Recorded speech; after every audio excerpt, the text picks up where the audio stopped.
Hello friends, welcome to my YouTube channel.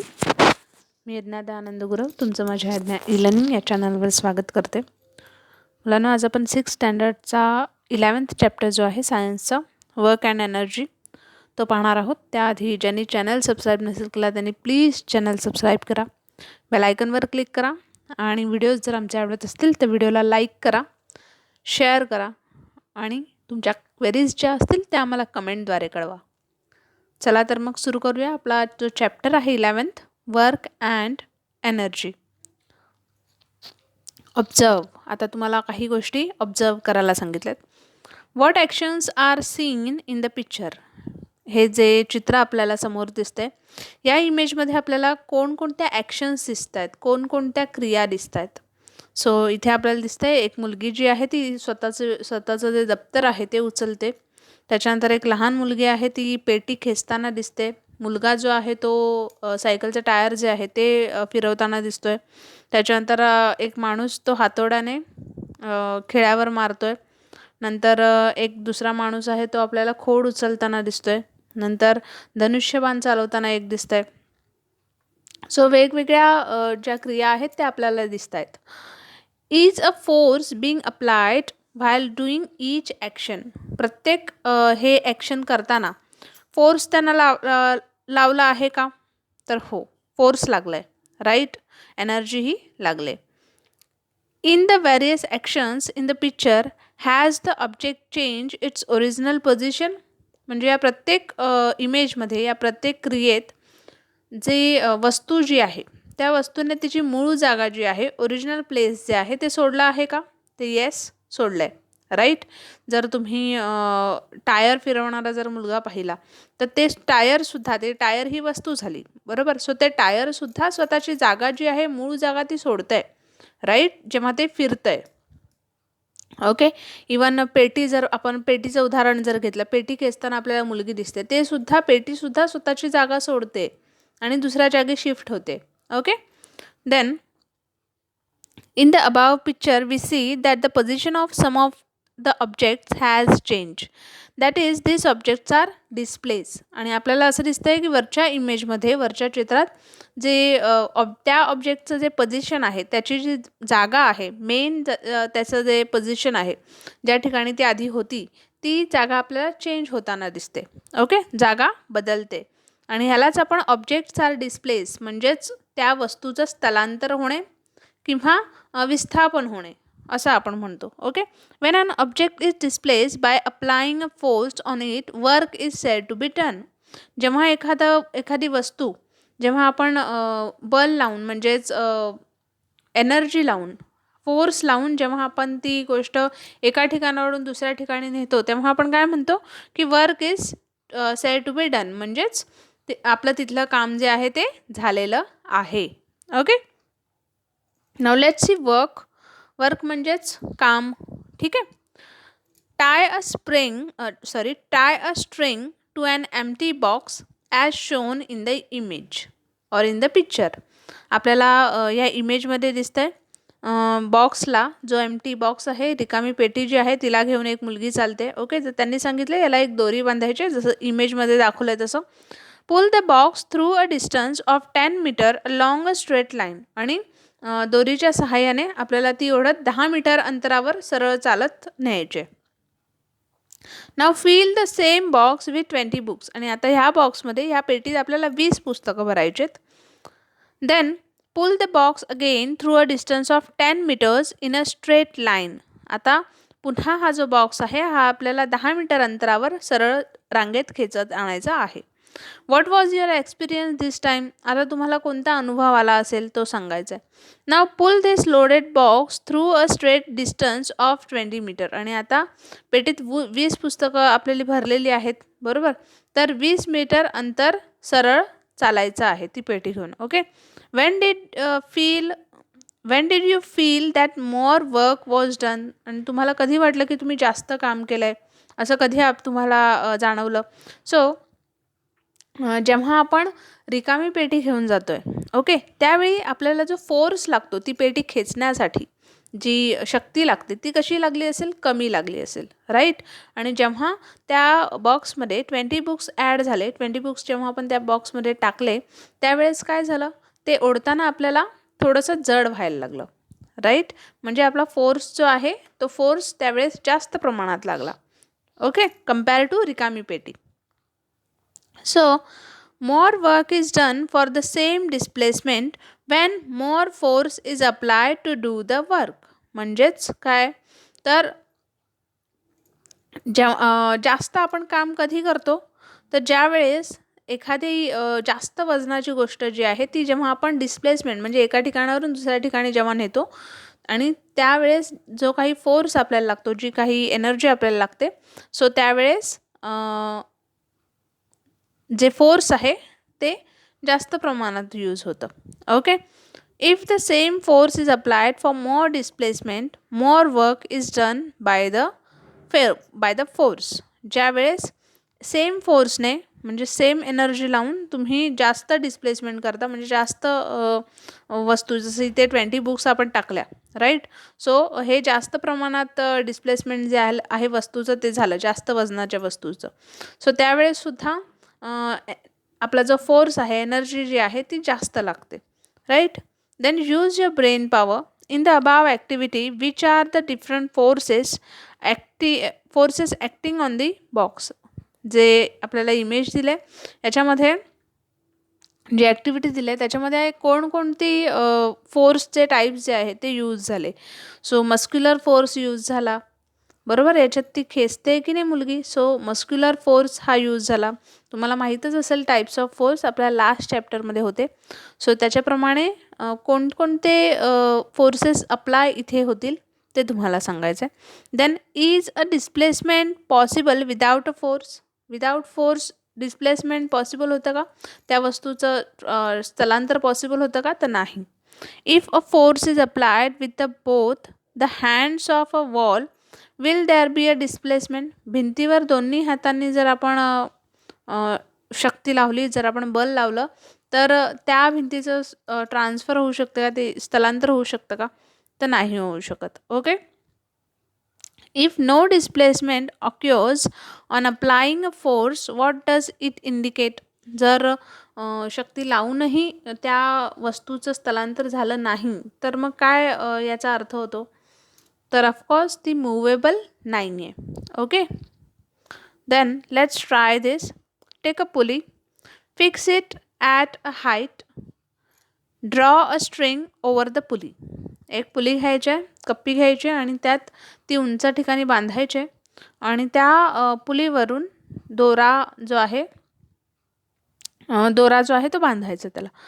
Tie a load of 2 kilograms at one end. आणि एका एंडला 2 kilo वजनाचं जे हे आहे ते तुम्हाला ओझं बांधायचं आहे. Hold the other end of the string and pull it downwards to lift the load, okay. आणि दुसऱ्या एंडला ते होल्ड करून ठेवायचं आहे, okay, of string. Pull it downward to lift the load. आणि मग ते जे ओझं आहे, जे 2 किलोचं जे वजन आहे ते लिफ्ट करायचं आहे तुम्हाला, okay. First up to a height of 1 meter and then up to height of 4 meters. When is more work done? आधी तुम्हाला ते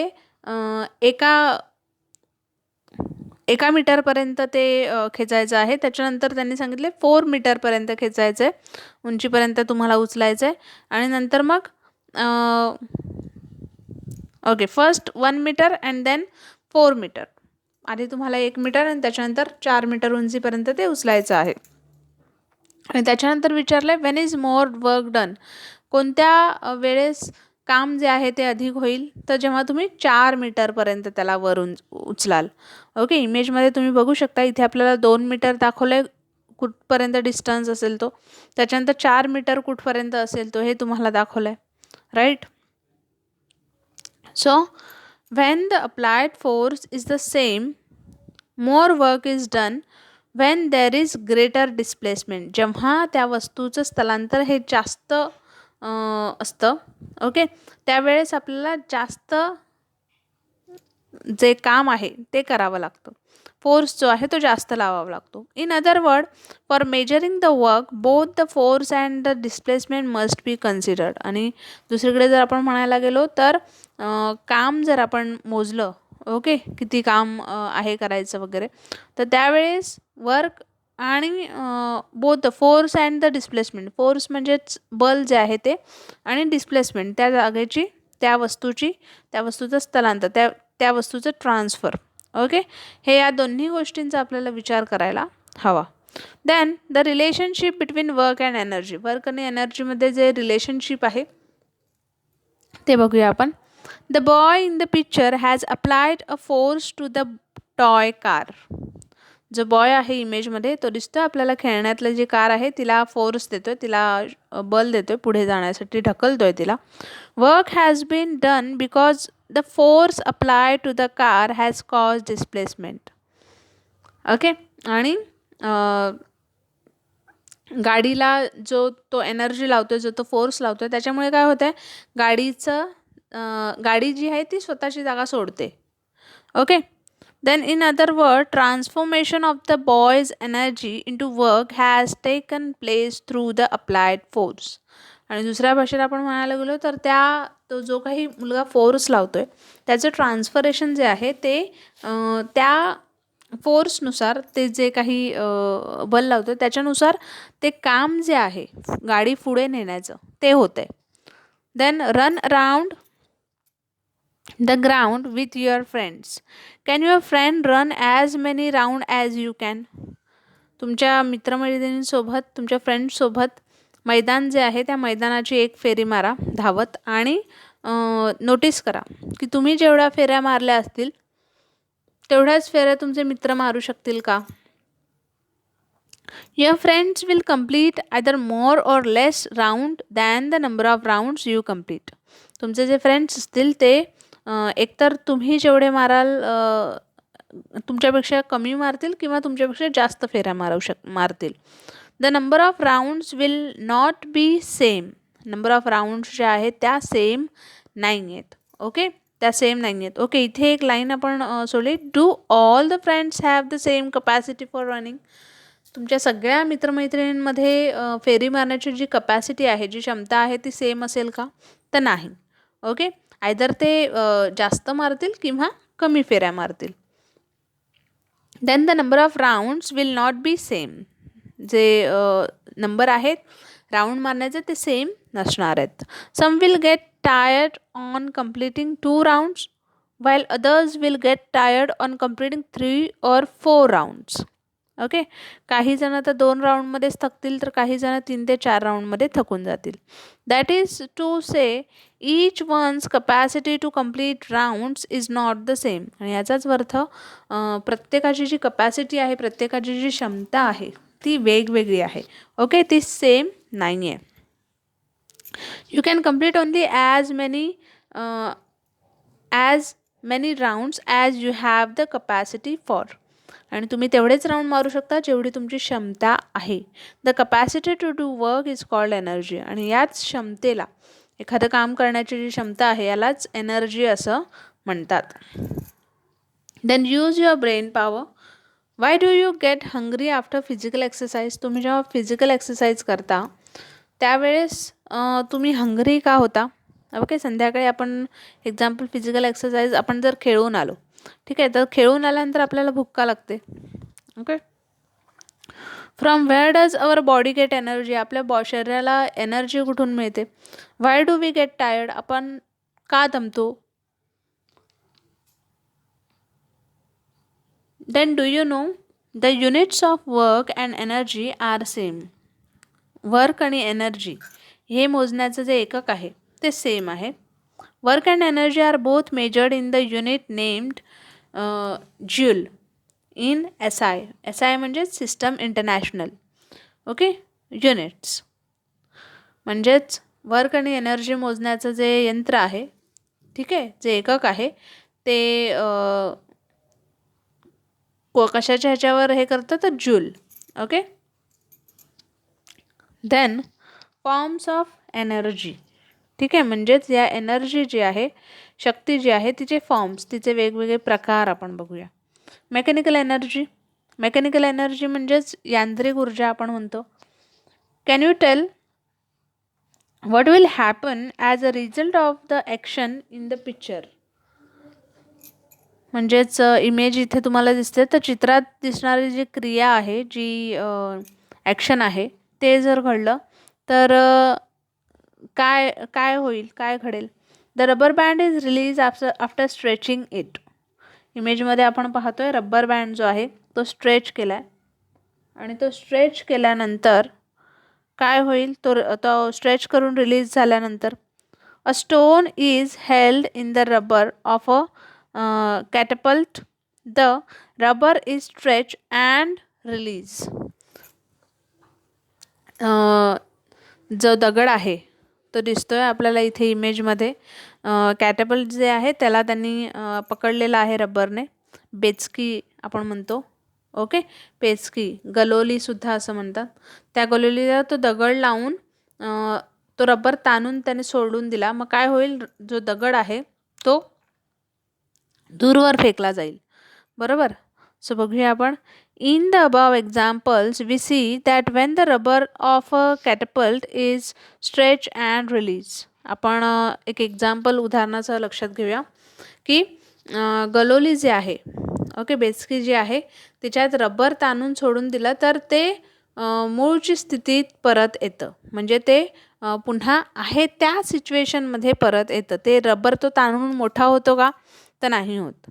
ओके, आणि it come back to the original state and the stone flies off. ते पुन्हा same त्या पोझिशनवर येतं आणि जो स्टोन आहे, दगड जो आहे तो लांबवर जातो. Similarly when the spring of the toy is wound and then release the toy starts playing. आणि त्याच प्रकारे स्प्रिंग ऑफ टॉयज म्हणजे खेळण्यांमध्ये जे चावी देऊन जे खेळणं आपण सोडतो, ओके, आणि मग ते खेळणं चालायला लागतं. सो अशा प्रकारच्या ह्याच्यात एनर्जी कुठून भरली जाते, तर जेव्हा आपण चावी देतो तिला, ओके, आणि ती रिलीज केव्हा होते, जेव्हा ते ते खेळणं चालायला लागतं किंवा काही मुवमेंट करायला लागतं, त्यावेळेस ते रिलीज होतं. The toy starts playing when water stored at a height is made to fall on a wheel. The wheel start rotating. In each of these action displacement takes place, which means that work is done. Okay, जर पाण्यावरती साठलेलं उंचावर साठलेलं जे पाणी असतं, okay, ते चक्रावर सोडलं आपण तर काय होईल, चक्र फिरायला लागते. ओके, आणि या प्रत्येक क्रियेत काय होतं, जे विस्थापन आहे म्हणजे जे फोर्स आहे, ठीक आहे, डिस्प्लेसमेंट जे आहे ते चेंज होत राहतं, राईट, आणि काम जे आहे ते होऊन जातं. From where the energy obtain to do this work. हे सगळं करण्यासाठी एनर्जी जी आहे ती कुठून येते? The energy which is store in an object due to a specific state or position of that object is called potential energy. म्हणजेच वस्तूला जी काही स्पेसिफिक अशी त्या स्थितीमुळे किंवा त्या प्लेसमुळे, त्या स्थानामुळे, पदार्थात किंवा त्या वस्तूत साठवल्या गेलेल्या ऊर्जेला आपण काय म्हणतो? पोटेन्शियल एनर्जी, स्थितीत ऊर्जा असं म्हणतात. Now let's try this. Take 2 balls. Let one of them stand stable at the centre of table. 2 ball घ्या, एकाला मध्यभागी स्थिर ठेवा. Place the second ball on the table and push it so that it hits the first ball. आणि दुसरा जो चेंडू आहे तो तुम्हाला पुश करायचा आहे, त्या चेंडूला धक्का द्यायचा आहे आणि तो समोरच्या जो स्थिर आपण मध्यभागी जो चेंडू ठेवला त्याला जाऊन लागला पाहिजे. What happens Wien the second ball hit the first one. काय होतं जेव्हा दुसऱ्या बॉलने त्या पहिला जो बॉल असतो त्याला मारलं की तो बॉल पुन्हा पुढे सरकतो, राईट, आणि हा जो बॉल आहे दुसरा तो जाऊन त्याच्या जागेवर बसतो. From where did the second ball get the energy to set the first ball in motion. दुसऱ्या चेंडूमध्ये पहिल्या चेंडूला एनर्जी देण्यासाठी ऊर्जा जी आहे, शक्ती जी आहे ती कुठून मिळाली? तर ऑफकोर्स आपण त्याला धक्का दिला, राईट. त्याच्यामुळे ते पुढे सरकलं गेलं. Then can you tell in the game of marbles from where does one marble get energy to set another marble in motion. जेव्हा आपण मार्बलचा खेळ खेळतो, गोट्यांचा खेळ खेळतो, तेव्हा सुद्धा काय होतं, गोटीला मारण्यासाठी किंवा एका गोटीने दुसऱ्या गोटीला मारण्यासाठी आपल्याला जी एनर्जी लावावी लागते ती कुठून येते, तर ती आपण देतो. Then while playing carom, from where does the striker get the energy to make the pieces move. आपण जेव्हा कॅरम खेळतो तेव्हा सोंगटी जी आहे, ओके, तिला मारण्यासाठी किंवा तिची मूवमेंट होण्यासाठी स्ट्रायकरमध्ये कुठून एनर्जी येते, तर ऑफकोर्स ती आपण देतो, right. Then we give energy to the marble or the striker and set them in motion. The energy obtained from motion is called kinetic energy आणि यालाच कायनेटिक एनर्जी असं म्हणतात. म्हणजे एका वस्तूला जर आपण पुश केलं किंवा एका वस्तूला जर आपण एनर्जी दिली किंवा धक्का दिला किंवा फोर्स दिला, ओके, तर मग काय होतं, ती वस्तू जी आहे ती दुसऱ्या वस्तूवर आदळते आणि जो फोर्स आपण ह्या वस्तूला दिलेला असतो, पहिल्या वस्तूला, तोच फोर्स जाऊन सेकंडकडे पास ऑन होतो, ओके. आणि यालाच कायनेटिक एनर्जी असं म्हणतात. The energy used for doing mechanical work is called mechanical energy. जी रिलेटेड टू मेकॅनिकल आहे, यांत्रिक जे काही काम आहे, तर यालाच मेकॅनिकल एनर्जी, यांत्रिक ऊर्जा असं म्हणतात. There are 2 types of mechanical energy. Mechanical एनर्जीचे 2 टाईप्स आहेत, potential energy and kinetic energy. Potential energy आणि kinetic energy. Potential energy is obtain due to position and kinetic energy by motion. Potential जी energy आहे ती कशामुळे हे होते, तर पोझिशन जे आहे त्या गोष्टीचं, तर त्याच्यामुळे ती पोटेन्शियल एनर्जी जी आहे ती निर्माण होते. आणि कायनेटिक एनर्जी जी आहे ती त्याच्या मोशनमुळे, म्हणजे जे काही मूवमेंट जी होते त्याच्यामुळे कायनेटिक एनर्जी होते. देन हीट एनर्जी, ओके, उष्णता जी आहे, हीट, तिचं काय रोल आहे. So heat energy, the earth receives heat in proper quantities from the sun. Earth जे आहे, पृथ्वी जी आहे, या पृथ्वीला योग्य प्रमाणात उष्णता जी आहे ती सूर्यामुळे मिळते. That is how an atmosphere temperature favourable to the living world is maintain. And heat is a form of energy. Sunlight contains heat energy. आणि त्याच्याचमुळे ॲटमॉस्फिअरचं जे टेम्परेचर आहे, ओके, ते कसं आहे, लिव्हिंग वर्ल्डसाठी मेंटेन ठेवलेलं आहे. Heat is form of energy. Heat जे आहे, उष्णता जी आहे, ती एनर्जीचा फॉर्म आहे. Sunlight contains heat energy. सूर्य जो आहे तो स्वतः जे सूर्यप्रकाशात जी आहे ती उष्णता ऊर्जा जी आहे ती असते, बरोबर. Then heat is produce by burning of fuel. Heat कधी होतं, जेव्हा फ्युअल बर्न होतं तेव्हा. Then heat energy is used in the kitchen all the time. Heat is measured in the unit calorie. किचनमध्ये जे आहे ते हीट, उष्णता जी आहे याचा वापर सतत होत असतो आणि याच हीटला कशाने मेजर करतात, तर कॅलरीजने मेजर करतात.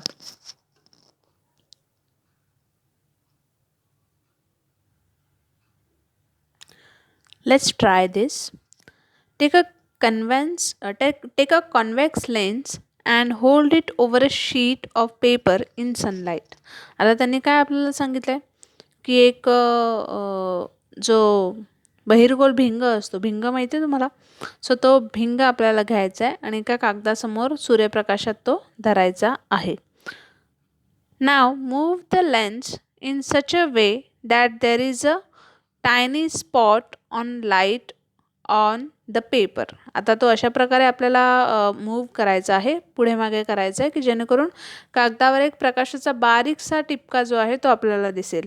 इमेजमध्ये आपण बघू शकतो. Then hold the lens in this position for a while. What happens. आणि अशाच पद्धतीने जो भिंगा आहे तो त्या स्थितीत आपल्याला होल्ड करून ठेवायचा आणि आपल्याला सांगायचं की काय होईल. Then light energy. आता पुढे आपण बघूया लाईट एनर्जी. म्हणजेच जी लाईट आहे, जो प्रकाश आहे, ती प्रकाश ऊर्जा. Okay, light energy. We have learn that plants make their own food with the help of sunlight. आपल्याला हे माहिती आहे की प्लांट जे आहे ते स्वतःचं अन्न स्वतः तयार करतात सूर्यप्रकाशाच्या मदतीने. It means that light energy is transform into the energy in food. याचाच अर्थ सूर्यप्रकाश जो आहे ते प्रकाश ऊर्जेचं रूपांतर जे आहे ते अन्नात होतं. Right. Plants and animals use this food for doing their work. Plant आणि ॲनिमल जे आहे ते त्यांचं फूड जे आहे, ओके, अन्नाचा जो वापर आहे तो वनस्पती आणि प्राणी त्यांची कामं करण्यासाठी वापरतात. ओके, म्हणजेच काय, it means that light is a form of energy. याचाच अर्थ लाईट जे आहे ते एनर्जीचं एक रूप आहे, ऊर्जेचं एक रूप आहे. देन आपल्याला इथे सांगितले बघा काय, कलेक्ट इन्फॉर्मेशन, माहिती मिळवायला सांगितले. Generally grapes which appear in the market during December and January are sour. However, in March, April, the grapes are sweet. Why is this so? December आणि जानेवारीपर्यंत बाजारात जी द्राक्षं असतात ती आंबट असतात, पण मार्च एप्रिलमध्ये जी द्राक्षं येतात ना ती गोड असतात. तर असं का होतं? Then how does a picture appear on the screen of a T V, mobile, laptop and a cinema theatre. Cinema theatre जे आहेत, मोठमोठे टी व्ही आहे, मोबाईल आहे, लॅपटॉप आहे, तर याच्यामध्ये आपल्याला जे इमेज दिसतं, जो पिक्चर दिसतं, तर ते कसं दिसतं आपल्याला. Then sound energy. आता आपण साऊंड एनर्जी बघणार आहोत. You might have seen the glass panes of windows crack due to a loud noise. Similarly, sound is used to control the movements of some toy cars. This means that some work is done by sound. It tells us that sound is a form of energy. मोठ्या आवाजात जे खिडक्यांच्या काचा जर तडकल्या, okay, त्यांना तडे गेले, तर ते तुम्ही बघितलं असेल. त्याचप्रमाणे खेळण्यातील काही मोटारींची हालचाली ज्या आहेत, म्हणजे खेळण्यातली जी टॉय कार्स ज्या असतात, ठीक आहे, तर त्या तुम्ही पाहिल्या असतील किंवा त्याच्यावर रिमोट कंट्रोलने आपण कसं नियंत्रण करतो, सो तेही तुम्हाला माहिती असेल. ओके, म्हणजेच काय, तर जो आवाज होतो त्याच्यातून, ठीक आहे, तर हे आवाज जे आहे, हा जो ध्वनी आहे, याच्यामुळे जी कामं जी आहेत ती होतात. बरोबर. म्हणूनच ध्वनी जे आहे, आवाज जो आहे, हे सुद्धा एक ऊर्जेचं रूप आहे. Okay. Then chemical energy, scientific जे आहे, रासायनिक ऊर्जा जे आपण याला म्हणतो. When wood burns we get heat and light. लाकूड जेव्हा जळतं तेव्हा आपल्याला उष्णता मिळते, त्याचप्रमाणे त्या आगीमुळे आपल्याला प्रकाशही मिळतो. Sometimes we hear a crackling sound as well. त्याचप्रमाणे काही वेळेला आपल्याला त्या जळण्याचा आवाज पण येतो जेव्हा लाकूड ते जळत असतं तेव्हा. What makes this happen? The energy stored in wood is emitted in various forms through chemical action. Also, it is due to the chemical action in the lead acid battery that electrical energy is produced. Okay, म्हणजे जे लाकडात साठवलेली जी ऊर्जा असते ती रासायनिक क्रियेतून वेगवेगळ्या रूपात बाहेर पडते. ओके, लेड ॲसिड बॅटरीमध्ये होणाऱ्या रासायनिक क्रियेमध्ये विद्युत जी ऊर्जा आहे ती सुद्धा निर्माण होते, इलेक्ट्रिकल एनर्जीसुद्धा निर्माण होते. The energy obtain through chemical action is called chemical energy. ठीक आहे, म्हणजेच रासायनिक क्रियेमधून मिळणाऱ्या जी एनर्जी असते, जी ऊर्जा असते, त्याला केमिकल एनर्जी असं म्हणतात. ओके. सो फ्रेंड्स, इथे आपला जो फर्स्ट पार्ट आहे या चॅप्टरचा तो कंप्लीट झालेला आहे. सेकंड पार्टमध्ये आपण याच्या पुढचा जो चॅप्टर आहे तो कॅरी ऑन करणार आहोत. सो तोपर्यंत तुम्हाला जर व्हिडिओज आवडत असेल तर व्हिडिओला नक्की लाईक करा, कमेंट करा काही क्वेरीज असेल तर, आणि जास्तीत जास्त लोकांपर्यंत शेअर करा. आणि सेकंड पार्टची जी लिंक आहे ती ऑफकोर्स डिस्क्रिप्शन बॉक्समध्ये दिलेली आहे. तिथून तुम्ही तो सेकंड पार्ट जो आहे या चॅप्टरचा तो पाहू शकता. चला तर मग भेटूया आपण आपल्या नेक्स्ट व्हिडिओमध्ये. तोपर्यंत take care and have a good day.